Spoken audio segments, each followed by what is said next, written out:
Bonjour Frédéric, et c'est donc Mark Cavendish qui endosse le maillot jaune.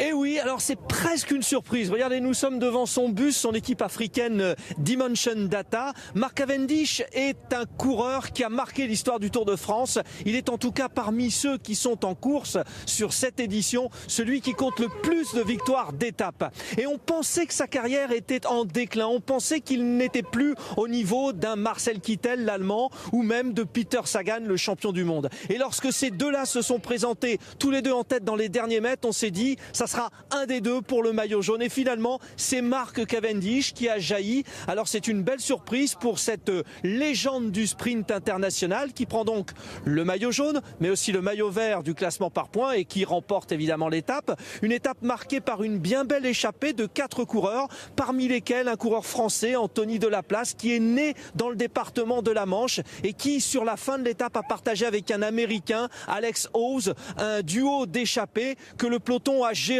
tranquillement pour reprendre dans les derniers kilomètres. L'occasion en tout cas pour cette association franco-américaine de rendre aussi hommage ici à Utah Beach aux militaires qui sont débarqués ici en 1944 et auxquels l'organisation du Tour de France rend hommage tout au long de ce départ. Voilà, un bien beau maillot jaune en tout cas, la légende du sprint, Mark Cavendish.